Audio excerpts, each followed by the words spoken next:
Passion that I did, the written word was very important because it was, you got all those books, the Bible, you've got the different Gospels and stuff that people are quite familiar with. Half the time, they didn't even need to read the subtitles. They could look at it and know what was going on. Hollywood begged him to walk away. Studios refused to fund it. Colleagues abandoned him, and insiders warned that telling this story would destroy his career. But Mel Gibson did the unthinkable. He financed The Passion of the Christ himself. The most talked about movie of the new year, The Passion of the Christ, officially opens this morning across the country. Assembled a fearless crew, and released a film that shattered expectations and earned over $700 million. But what really happened behind the cameras? Events the cast and crew still cannot explain. Unexplained healings, lightning striking the same people multiple times, skeptics transformed into believers, and moments where the line between the natural and supernatural seemed to vanish entirely. Now, in a rare sit-down with Joe Rogan, Gibson has revealed secrets powerful forces tried desperately to bury, and once you hear them, you will never see this film the same way again. The vision. To understand why The Passion of the Christ caused such an earthquake, you need to understand what Mel Gibson was actually trying to create. He was not interested in making another biblical epic with sweeping cinematography and predictable storytelling. He had seen those films. Everyone had seen those films. They were safe. They were sanitized. They kept audiences at a comfortable distance from the raw reality of what the story actually contained. Gibson wanted something different. He wanted to grab viewers by the throat and refuse to let go until they truly understood what sacrifice means. He wanted people to feel it in their bodies, not just process it intellectually. He wanted to create cinema that would haunt you long after the credits rolled. As Gibson explained to Rogan, the entire point of the film was that we are all responsible for this. Christ's sacrifice was not just a historical event that happened 2,000 years ago to people who no longer exist. It was something with immediate implications for every single person watching. The guilt belongs to all of humanity. The redemption is offered to all of humanity. Gibson wanted that theological truth to become viscerally real through the power of cinema. He spent years studying the four Gospels, diving into every verse about the final hours of Jesus Christ's life. But he went deeper than most filmmakers would dare. He pulled from ancient texts and theological sources, weaving together not just the events themselves, but the spiritual weight behind them. The cosmic warfare, the human cost, the divine purpose hidden within every moment of suffering. The opening scene tells you exactly what kind of film this is. We are in the Garden of Gethsemane. The Garden of Gethsemane, here at the foot of the Mount of Olives. Darkness pressing in from all sides. Jesus kneeling in prayer while his closest companions fall asleep around him, unable to stay awake for even 1 hour during his moment of greatest need. The vulnerability is overwhelming. Here is someone fully divine, yet fully human, sweating drops of blood as the weight of what is coming crushes down upon him. Then Satan appears, slithering through the shadows, whispering doubts designed to break his resolve. A serpent emerges from the darkness, and Jesus crushes it beneath his heel. That single image is a direct callback to Genesis, the book of Genesis to the book of Revelation, and the very first promise of redemption given to humanity after the fall. Every frame carries meaning, every shadow is deliberate, every line of dialogue resonates with theological depth that rewards those paying close attention. This was not a film designed for casual viewing while you check your phone. Gibson created cinema that demands you lean forward, engage completely, and reckon with something far larger than yourself. The resistance. During his conversation with Rogan, Gibson revealed something that most people in Hollywood never talk about openly, something that explains why this particular film faced such extraordinary resistance from the very beginning. He had noticed a pattern within the industry, a double standard that operated silently but effectively. Films exploring various religious traditions often received respectful treatment, nuanced portrayals, careful handling. Studios approached these projects with sensitivity, concerned about offending believers or misrepresenting sacred traditions. But when it came to Christian stories, the response was fundamentally different. Skepticism, dismissal, sometimes outright hostility. Christianity, Gibson observed, is the one religion that people feel comfortable disparaging, the one faith tradition where mockery is acceptable in polite company. Projects with Christian themes were labeled old-fashioned, too serious, out of touch with modern audiences. The assumption was always that nobody wanted to see this kind of content anymore, that religious sincerity was something to be embarrassed about rather than explored with artistic integrity. Gibson experienced this resistance personally and painfully. Studios that should have been fighting to finance a project from an Oscar-winning director suddenly went cold. Phone calls went unanswered. Meetings were canceled without explanation. Colleagues who had worked alongside him for years started keeping their distance, worried about being associated with something so controversial. The message could not have been clearer. This particular story was not welcome in Hollywood, and neither was the filmmaker trying to tell it. The industry did not just doubt the commercial viability of a film about the crucifixion. They actively opposed the content itself. They did not want this story told with this level of intensity and conviction. They preferred biblical narratives that could be easily dismissed as mythology, not films that treated the events as historical reality with present-day implications. But Gibson refused to walk away. His Catholic upbringing meant this was not just professional ambition, it was personal mission. When traditional funding dried up, he did something almost unheard of in Hollywood. He financed the entire production himself, putting $30 million of his own money on the line. He assembled a team of believers who shared his vision and were not intimidated by controversy. They shot the film in Italy using Aramaic, Latin, and Hebrew, languages that had not been spoken in everyday conversation for centuries. Gibson insisted on subtitles rather than dubbing, forcing audiences to read while watching, to engage actively rather than passively consuming familiar English dialogue. Everything about the production was designed to create discomfort, to break through the numbness that comes from seeing the same story told the same way countless times.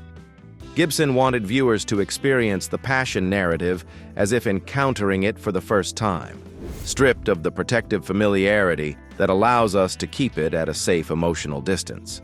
The supernatural. The making of this film was anything but ordinary. What Gibson shared with Rogan moved into territory that sounds almost impossible to believe. Events occurred on set that the crew still cannot explain to this day. Events that suggest something beyond ordinary filmmaking was taking place in their midst. Jim Caviezel was cast as Jesus, and from the beginning his commitment to the role went far beyond normal method acting. The cross he carried in the film weighed over 150 pounds. During one take, it dislocated his shoulder completely. The pain on his face in that scene is not performance. It is genuine agony captured on film. During the scourging sequence, Caviezel was struck twice by the actual whips being used. Once so hard it knocked the wind completely out of his lungs. His back was left bleeding and raw. He developed hypothermia from filming in cold conditions while nearly naked. He suffered a lung infection and pneumonia. By the end of production, his body had been pushed to the absolute limits of human endurance. And that authenticity bleeds through every frame of the finished film. You are not watching an actor pretending to suffer. You are watching a man who actually suffered to bring this story to life. Then came the lightning. Assistant director Jan Michelini was struck by lightning twice during the production. Not near misses, direct strikes. The odds of being struck by lightning once in your lifetime are approximately 1 in 15,000. Being struck twice during a single film production defies statistical probability entirely, but it happened. And Michelini was not the only one. Caviezel himself was reportedly struck during the crucifixion scene, hit while hanging on the cross with his arms extended. He walked away unharmed. Lightning in biblical tradition represents divine power and judgment. It appears at pivotal moments throughout Scripture. Mount Sinai was covered with lightning when God delivered the Ten Commandments. Lightning accompanies theophanies and moments of divine intervention throughout the Old and New Testaments. The crew could not explain what was happening around them. These incidents created an atmosphere where the boundary between the natural and the supernatural felt terrifyingly thin. People started wondering if forces beyond their understanding were paying attention to what they were creating. The transformations extended beyond physical suffering. Luca Lionello was cast as Judas Iscariot, the apostle who betrayed Jesus for 30 pieces of silver. Lionello entered the production as an avowed atheist. He did not believe in God. He did not believe in the supernatural. He took the role because it was a good part in an interesting film, nothing more. By the time filming wrapped, Luca Lionello had become a believer, spending months exploring themes of betrayal, guilt, and the possibility of redemption had changed something fundamental in him. He could not explain it rationally. He simply knew that he was not the same person who had arrived on set months earlier. Maya Morgenstern, the Romanian actress who played Mary, was secretly pregnant during filming. She had not told anyone on the production, a quiet symbol of life growing within a story dominated by death, of resurrection and renewal intertwined with the very narrative she was helping to tell. Gibson also shared reports of unexplained healings that occurred during and after production. A young girl with severe epilepsy who had been present during filming went an entire month without a single seizure, breaking a pattern that had defined her entire life. Others reportedly experienced restored senses, physical improvements that medical science could not explain. Whether these were divine interventions, remarkable coincidences, or psychological transformations catalyzed by exposure to such intense material, the cast and crew walked away, convinced they had participated in something far greater than a movie production. They had touched something, or something had touched them. The critics. When The Passion of the Christ finally reached theaters in February 2004, the critical response was sharply divided in ways. That revealed more about the critics than about the film itself. Roger Ebert, arguably the most influential film critic of his generation, awarded it a perfect 4 stars. He called it the most violent and intense film he had ever witnessed in his decades of reviewing cinema. Ebert wrote that he had never truly understood the depth of Christ's suffering until experiencing Gibson's unflinching portrayal. The violence served a purpose. It communicated something that sanitized versions of the story had always failed to convey. Other respected critics praised the film's sincerity and artistic ambition, comparing Gibson's directorial vision to masters of spiritual cinema who had grappled with questions of faith and transcendence through the medium of film. But controversy arrived from multiple directions. Before the film's release, religious leaders reviewed the script and expressed serious concerns. They worried that certain portrayals could reinforce dangerous historical stereotypes that had been used to fuel anti-Semitism for centuries. These were not frivolous objections. History demonstrated repeatedly how passion narratives had been weaponized to justify persecution and violence against Jewish communities. The accusation of deicide, the claim that Jews were collectively responsible for killing Christ, had been used to justify pogroms, expulsions, and murder throughout European history. Any filmmaker approaching this material carried responsibility for how their portrayal might be received and potentially misused. Gibson maintained that his intent was to show humanity's collective responsibility for Christ's death, not to single out any particular group. The Romans who carried out the execution, the Jewish leaders who called for it, the disciples who fled and denied knowing him, and by extension, every human being whose sins made the sacrifice necessary. All of humanity shared the guilt. That was the theological point he was trying to make. But the debate highlighted how fraught any retelling of this story inevitably becomes. 2,000 years of history cannot be erased. The wounds are real, the fears are legitimate, and the conversation around the film forced people to reckon with difficult questions about how sacred narratives can be told responsibly in a world still scarred by religious violence. Scholars noted that Gibson included scenes without direct biblical basis. Judas tormented by demonic children, flashbacks to Jesus as a carpenter, moments of invention that served emotional and thematic purposes rather than strict scriptural accuracy. Gibson's response was straightforward. This was artistic interpretation meant to convey spiritual truths, not documentary recreation. He used cinematic language, symbolism, and visual metaphor to explore themes that could not be captured through literal representation alone. Film is not scripture. It operates by different rules, speaks a different language, and reaches audiences through different pathways than written text. The film walked a tightrope between historical representation and theological meditation. Different viewers brought radically different expectations and left with radically different experiences. Some found it spiritually transformative, a work of art that deepened their faith and helped them understand their religious tradition in new ways. Others found it deeply problematic, a dangerous perpetuation of harmful narratives that should have remained in the past. Almost nobody walked away neutral. The intensity of debate only amplified public interest. People who would never normally consider watching a religious film felt compelled to judge for themselves what all the controversy was about. The sequel. Gibson is not finished exploring these themes. In fact, he revealed to Rogan that he is only getting started. For 6 or 7 years, he and screenwriter Randall Wallace have been developing something even more ambitious than The Passion of the Christ. A film about the resurrection that will be told not through conventional linear storytelling, but as a cosmic exploration of the eternal battle between good and evil. Gibson described the project as incredibly ambitious, spanning from the fall of the angels to the death of the last apostle. This is not a simple sequel that picks up where the first film ended. It is an expansion into territory that mainstream cinema has never truly attempted.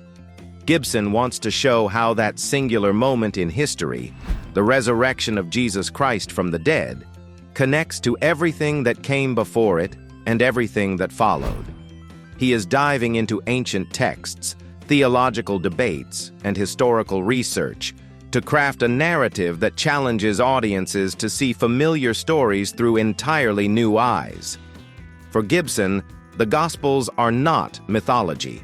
They are history. And the evidence for their historical truth, he argues, lies in the unwavering testimony of the apostles themselves. All of them, with the possible exception of John, died violent deaths rather than deny what they had witnessed. They were crucified, beheaded, flayed alive, stoned to death. They had every opportunity to recant, to admit that the resurrection was a hoax, to save their own lives by telling the authorities what they wanted to hear. None of them did. As Gibson asked Rogan directly, who dies for something they know is a lie? People die for things they believe to be true all the time, but nobody willingly suffers torture and execution to protect a lie they personally invented. That question alone, Gibson believes, validates the supernatural claims at the very heart of Christianity. The resurrection remains the most challenging aspect of faith for many people.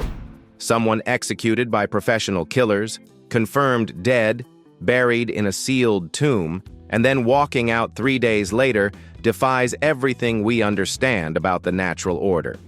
Gibson admits that for much of his life, he accepted these claims primarily because others believed them: family, church, cultural tradition. But over time, he sought his own understanding. He studied the evidence. He wrestled with doubts. He emerged with a conviction that was truly his own, rather than inherited from others. That personal journey now shapes everything he creates. He is not interested in preaching to the converted or producing content that simply confirms existing beliefs.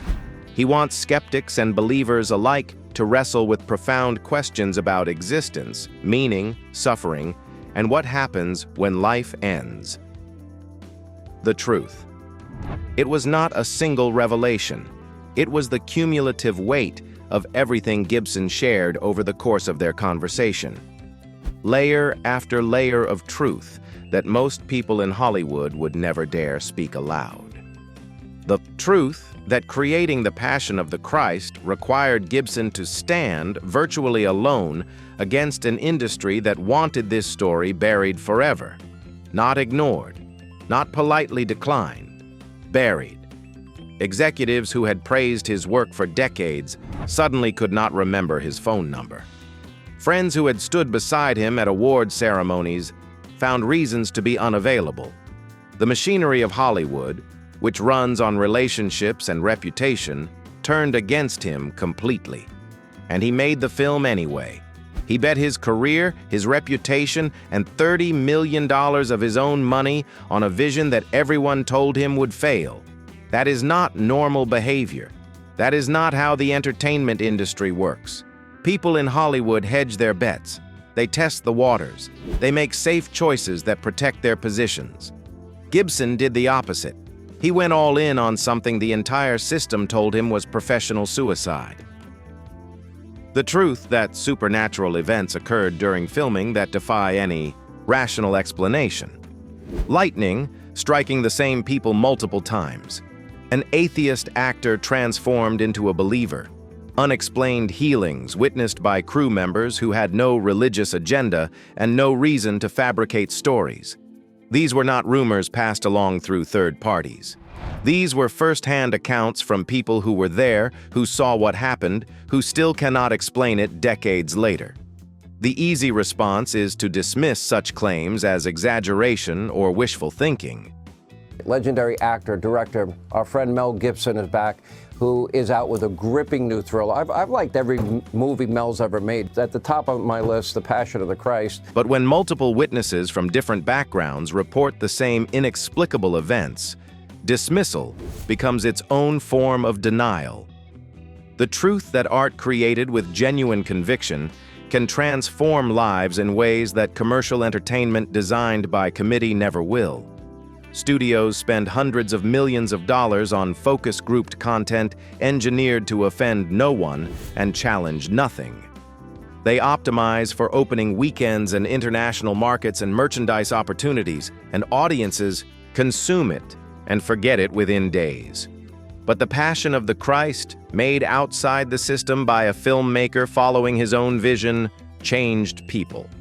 Viewers left theaters weeping. Atheists reconsidered their assumptions. Believers felt their faith renewed. Churches organized mass viewings that became spiritual events. The film did something that entertainment rarely does anymore. It mattered. It left a mark on the people who experienced it. The truth that faith sometimes demands suffering.